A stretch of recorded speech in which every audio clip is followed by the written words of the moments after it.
But having said all that, here in the Diamond Sutra, the Buddha says, wherever there is possession of marks, there is fraud. Wherever there is no possession of no marks, there is no fraud. Hence the Tathagata is to be seen from no marks as marks. Strong language. Where there is possession of marks, there is fraud, there is deceit. It's not genuine. So is the Buddha dismissing his attributes? I don't think so, because later on he says the Tathagata is to be seen from no marks as marks. No marks as marks. So what to do?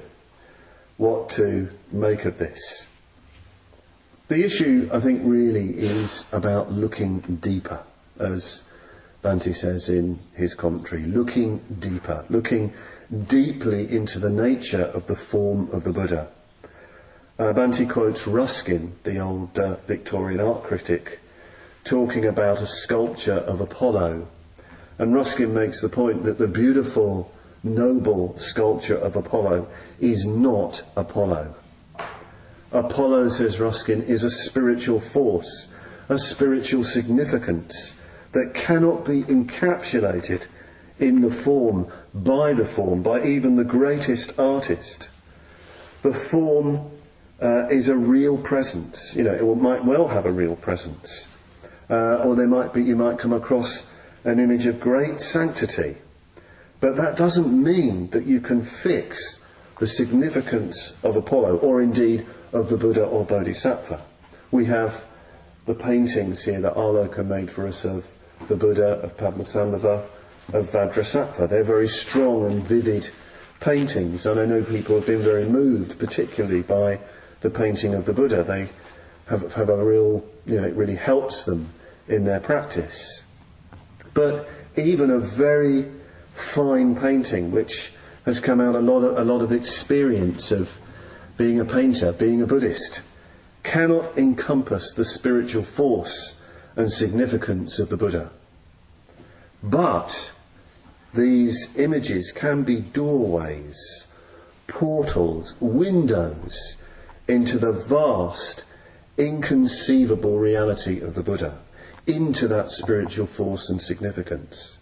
So that is what all these images and representations are. They're entry points, archways into the inconceivable. Perhaps you could think of them as so many stained glass windows mediating the undifferentiated light of reality.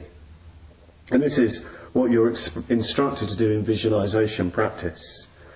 When you meditate on a Buddha, you're instructed, yes, you see the Buddha very, very vividly. You see his golden skin. You have a sort of sense of him as a wise and compassionate presence. But you even go through a whole sort of drama of receiving blessings from him and so on and so forth, receiving teachings even. But you're instructed, you're told very clearly and definitely, you must view all this as though it's a magic show, that it's like an illusion, that it's dreamlike. It's diaphanous like a rainbow. These forms aren't solid and opaque. They're sort of see-through. If you could touch them, your hand would go through. But they seem very real and vivid. And you might do all that, and then it all dissolves away into the blue sky. And you even let go of the blue sky, and you're left with, if it goes well, an infinite, inconceivable space.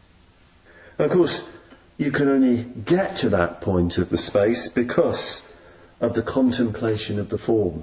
I'm reminded here of a line from Shelley. Life, like a dome of many-coloured glass, stains the white radiance of eternity.